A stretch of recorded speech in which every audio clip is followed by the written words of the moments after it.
पैसे वो करप्ट है। लेकिन एक और बात, आपने मुझे औने पौने में बैंक भेज दिया, मैंने ले लिया। फिर मैंने क्या किया, मैं कि चलो इसी रास्ते से टीटियां लेके आप भी ले लो। तो ये क्यों भाई पकड़ेंगे, क्यों कानून बनाएंगे? अब बताने लगो ना, इनके बारे नहीं आ रहे। You scratch my back, I scratch yours. 3000 अरब मैंने आपको बिजली का बता दिया, 800 अरब इसमें ऐड कर लें आप गैस का, 3800 अरब हमारा जो टोटल हम टैक्स इकट्ठा करें तकरीबन 4500 अरब के करीब होता है। यानी कि सिर्फ दो जो बदमाश है ना, गैस और बिजली, आपके पैसे फारिग। और आपको इंटरनेट, अब मेरा हाल हमारे प्रोग्राम में शवाक साहब आए थे या कौन आए थे, उनका कहना था, या मेरा फ़र्क सलीम का कहना था कि 800 अरब आपने लोगों की जेब से चीनी के नाम पर ज़्यादा निकाला। तो यार पाकिस्तानी को और क्या करना है? मैं जब ये सवाल करता हूं बड़ी साहब कि ये लीगल इंफ्रास्ट्रक्चर जो है ये लोगों को पकड़ने के लिए, ये सबको ये हजारों अरब। मैं बड़ी साहब की तारीफ इस प्रोग्राम में जो आर्डिनेंस का रंग ब्रेक के बाद जब हमने आना है तो हम की बात करेंगे। सुना लगता है कि they are going to eat their words और दोबारा जो जिसे कहते हैं कि वो अपने फैसलों में तरमीम कर रहे हैं और चीज़ें सामने आ रही हैं जिसमें बड़ा शोर हुआ था। इस ब्रेक के बाद बात करेंगे। Welcome back. इस सेगमेंट के आगाज़ में ही आपको सुनवाते हैं जनाब फवाद चौधरी साहब जो क्रिकेट के हवाले से भी कुछ बात करें। सुनाएं जी। आज आप देखें कि तमाम बड़े क्रिकेटर्स जो हैं फॉर्मर, उन्होंने इस मामले में एक स्टैंड लिया और इससे जो एक हेजेमनी कायम करने की कोशिश थी हिंदुस्तान की, वो नाकाम हुई है। और आज अल्हम्दुलिल्लाह न्यूजीलैंड भी वापस पाकिस्तान आना चाह रहा है और इंग्लैंड ने अपनी सीरीज कंफर्म ही कर। बट सब ये तो देखे ना, फवाद चौधरी साहब ने ये हमें अच्छी खबर सुनाई है। देखिए क्रिकेट खेल है और पाकिस्तान में क्या दुनिया में क्रिकेट लवर रहते हैं। तो आज जो यूके में से रिजाइन आया है इयन वटमोर का, उसका रिजाइन देखे कि उधर उस बंदे का ज़मीर जिंदा था। उसने कहा कि हमने उस पर बड़ी तनकीद हो रही थी पूरे मीडिया में। हाँ जी, हाँ जी। उसने कहा कि जनाब मैंने नहीं ये दौरा कैंसिल किया, अमेरिका की बादियुल नजर में जो मतलब है साजिश के तहत वो हुकूमत ने अपनी नौकरी छोड़नी पड़ी, नौकरी की कुर्बानी। काजी साहब, हुकूमतें ऐसे बनती है फिर नौकरियों को अपने ज़ाती मुफाद को छोड़ना पड़ता है। मैं अपने ज़माने का एक बड़ा हीरो था माइकल होल्डिंग, आपको याद होगा, उसने भी बड़ी कमाल की तारीफ करनी बनती है। उसने जो कहा, उसने कहा, उसने पूरी दुनिया से कहा, उसने कहा इंडिया के पीछे तुम इसलिए कि वहाँ पैसे के लिए जाते हो, क्रिकेट इज क्रिकेट। उसने पाकिस्तान की सपोर्ट एक एज ए स्पोर्ट्समैन की है, उसने बड़ा तनकीद किया। आपको पता है ग्रेट क्रिकेटर में आपको पता है माइकल होल्डिंग ने इस सारी जो स्लीज है और ये जो डर्ट और ये जुए का पैसा है और सब कुछ उसने इनकार कर दिया, मजीद वो कमेंट्री नहीं करेगा अपना करियर, उसने भी खत्म कर दिया। उसने कह दिया मैं आज से मेरा करियर ओवर है। नहीं, वो समझ डाल दिया इन्होंने, सारा गेम ही पैसे की। हाँ। देखे ना इंडिया का जो तमाशा उन्होंने लगाया, इंडिया की फिल्म इंडस्ट्री काला धन सफेद कर लो। इंडिया की जो IPL जो है वहां पे जो क्रिकेट का बेड़ा गर्क कर दिया आपने, स्पोर्ट्स का हुस्न खत्म कर दिया। हम देख, मैं I was a sports freak, यकीन कीजिए। मुझे नहीं याद मैंने अब कब मैच देखा, उसकी वजह ये यार पता ही नहीं होता। काजी साहब, दुनिया की तारीख में दो खेलें ऐसी हैं, पाकिस्तान और इंडिया की हॉकी, पाकिस्तान और इंडिया। अरे हॉकी की क्या बात, क्रिकेट में आपको ये वर्ल्ड खबर देने लगा हूं, जो पिछला मैच हुआ है ना पाकिस्तान और इंडिया का इंटरनेशनल मैच, वो दुनिया की तारीख की सबसे ज्यादा व्यूअरशिप आई है। तबाही IPL की है। तमाम क्रिकेट के माहिरीन कहते हैं जब से IPL आया है ना, इसने क्रिकेट को सियासत की नजर और साजिश की नजर करके, सियासत नहीं पैसा। एक मिनट बड़ी साहब, वैसे एक बड़ा सादा सा सवाल है, दो करें। जिस इदारे में, पार्टी में कहीं जहां 2 नंबर पैसा घुसा है उसने अंदर वो कख नहीं छोड़े।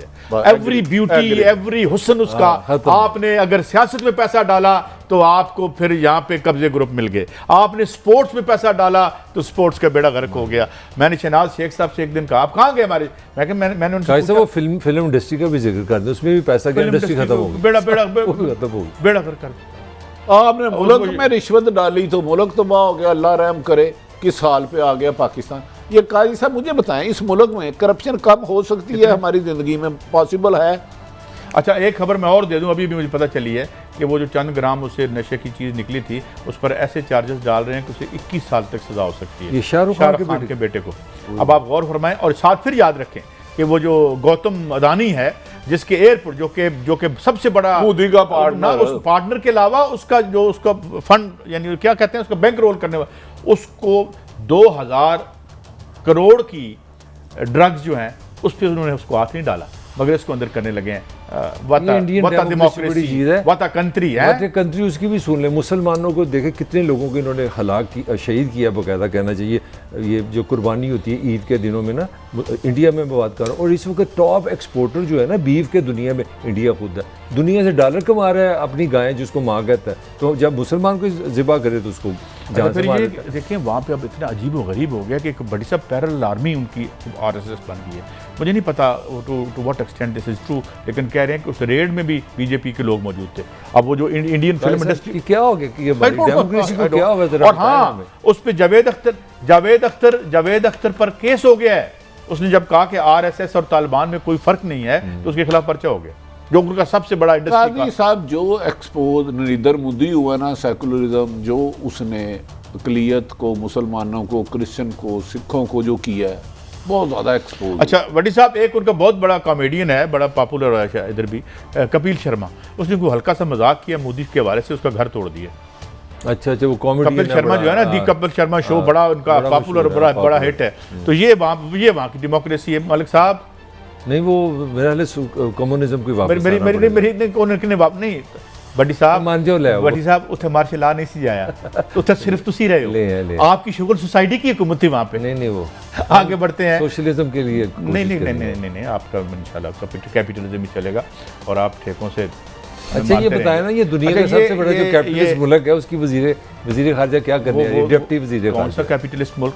घर बैठ के तो आप पैसे लोगों को देते रहे। अच्छा ये बताया, वो बताया ना, वो कैपिटलिज्म रह गया वहाँ पे। वो भट्टी साहब क्या करने आ रही है? देखें, उन्होंने पाकिस्तान ने एब्सोल्युटली नॉट कहा, उसकी वजह से हमें सख्तियाँ बर्दाश्त करनी पड़ी। उन्होंने रशिया को अप्रोच किया, नहीं किया। मेरी इतला है कि दोबारा वो ड्रोन हमले और एयरबेस की बातें करेगी और डराएगी। लेकिन इस सिलसिले में जो अच्छी बात है, सिविल और मिलिट्री इस्टेब्लिशमेंट इस बात पर मुतफिक है कि हमने अपने किए हुए फैसले वापस नहीं लेने, अपने मुल्की मुफाद में करने हैं। लेकिन सुना है वो ये धमकी दे के आई है, उससे पहले सफ़ीर अमेरिकन किसी को मिला और उन्होंने कहा वरना हम ये करने लगे हैं, फैटम में आपका नाम भी नहीं निकलेगा। आपको अपने पाँव पे खड़े होने की, अपनी मुल्क की खुद मुख्तारी के फैसले की कीमत देना पड़ रही है। मेरी तो इतला आ रही है चंद दिनों में। और साहब आपके पास क्या इतला है? वो क्या खबर क्या लेके आ रही है? मेरी तो यही इतला है कि वो डू मोर के है काम जो हम समझते हैं, जो एब्सोल्यूट नॉट वाला तो मुझे कोई किस्सा नज़र नहीं आ रहा। सबसे पहले तो नेगेटिविटी यही है कि why she is coming from India. Reason is very simple, वो इसलिए इंडिया से आ रही है, पहले मामा थी इकट्ठी हो गई हैं इंडिया, और वो इंडियन पॉइंट ऑफ व्यू के साथ आ रही है। ये पॉइंट समझने वाला, she is coming from India, पहली बात। दूसरी बात है कि पाकिस्तान की असेसमेंट ये थी कि हम जो तालिबान के साथ जो एक मुल्क में चेंज आई है, तो पाकिस्तान क्योंकि हम शायद दुनिया हमसे मिलके इस मसले को हल करेगी। वो पाकिस्तान पे डंडा लेके आ रहे हैं कि ना तो तुमने इसको तस्लीम करना है और ना तुमने निगोशिएशन करनी है किसी के साथ। They want them to live in isolation. तो पाकिस्तान पे वो दबाव लेके आ रही है। वो जो हम कह रहे हैं, पता नहीं दबाव तो डाला हुआ यार, कदों साढ़े तो दबाव नहीं सी पर सबको ऐसा वक्त बताएं जब हम पे दबाव नहीं था। नहीं दबाव तो जब आपने IMF पे रहना, फिर सुन लेना मेरी बात, जब आपको पता हो आप पाकिस्तान चला रहे हैं, 173 का डॉलर है और आम शाम बंदा कह रहा है 180 पे एक महीने में जा रहा है, तो आपके सामने जब अमेरिकन गोरा आके बैठेगा, IMF आपको नजर नहीं आएगा, FATF अगर 2-3 सजाएं खत्म हो जाएं और जमानतें हो जाएं तो दबाव में कुछ कमी आ जाएगी। तो प्रोटोकॉल वैसे तो आप बड़े बांधते हैं, प्रोटोकॉल देखते हैं कि आपने क्या उसको देना है, शहाना प्रोटोकॉल। नहीं जी, प्रोटोकॉल भी हम देंगे, हम तो जाहिर है उन्हीं के माशाल्लाह करते रहे हैं। लेकिन मलिक साहब ये बताएं कि ये जो अमेरिका इंडिया में जो गंद पड़ा है बहुत ज़्यादा, इसमें पाकिस्तानी एस्टेब्लिशमेंट को उसमें भी तो हाथ नहीं है कहीं? नहीं काजी साहब, आप सारा कुछ हमने हमारी कई एजेंसियों ने जाके मोदी को तो वही प्लांट कर दिया। एक बड़ा पर्सनल कमेंट करना चाह रहा हूँ। मुझे ये समझ आई, मैं दुनिया का शहरी तो होना जो भी हूँ, मुझे लगा कि दुनिया जो अभी तक पैसे के साथ घूम रही है, मोहब्बत कहीं नहीं, इंसानियत कहीं नहीं, कि हमारा जितनी भी स्टेट्स हैं ये सारी अपनी मुफाद और अपनी ताकत के लिए काम करते हैं। इंडिया का जो फेस है, जो भी हमने डिस्कस किया, वो अमेरिका को, यूरोप को, वेस्ट को कभी नजर नहीं आया। कश्मीर का कभी जिक्र नहीं यार, इंडिया अच्छा असद उमर इस्लामोफोबिया का है। आप मुझे बताएं, सऊदी अरब को जो इस्लामी मामले का, उन्हें पाकिस्तान याद है? वो कर दें मदद। अच्छा असद उमर साहब के एक मैंने आपको सुनाया जी, क्या वो चीन के बारे में कह रहे हैं? हम एक IMF प्रोग्राम का हिस्सा हैं और तमाम इंफॉर्मेशन जो है, अगर आपको याद हो, जब IMF का प्रोग्राम शुरू हुआ था, उसके बिल्कुल शुरू में बहुत इसकी बात होती थी कि CPEC की इंफॉर्मेशन के बारे में, और उन्होंने हमसे वो इंफॉर्मेशन मांगी, हमने उनसे शेयर कर ली।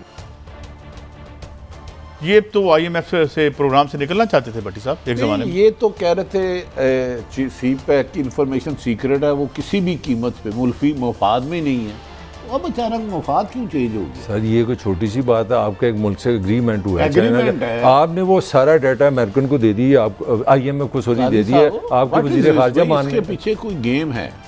नहीं, गेम नहीं है भट्टी साहब। असल में जो कल आपने कहा था ना, वो उसी बात को मैं दोबारा दोहरा देता हूँ। आपने कहा था कि जब सारी कंपनियां और सारा माल उधर निकलता है आपकी इशराफिया का, तो फिर ये आप मुल्की मफाद के हक में फैसले करेंगे या फिर अपनी कंपनियों के हक में फैसले करेंगे? well, मैं बाई एंड लॉर्ड किसी एक बंदे के हवाले से नहीं कह रहा। काजी साहब, मुझे लग रहा है दुनिया बदलने जा रही है, कोई ना कोई बड़े दुनिया तो काम बदल रही है। शुरू हो रहे हैं। नहीं, देखें। कोई सुपर पावर टकराव आगे होगा। नहीं, टकराव तो होगा, मगर सवाल ये है कि हम क्या अपने अपने मफाद में कोई काम कर सकेंगे? हम अपने अपने मफाद में फैसले ले सकेंगे? इन हालात में नहीं, इन हालात में ये बड़ा मुश्किल है, लेने पड़ेंगे, वरना फिर जो है ये सियासत भी हम एक मुश्किल मामलात में रहेंगे।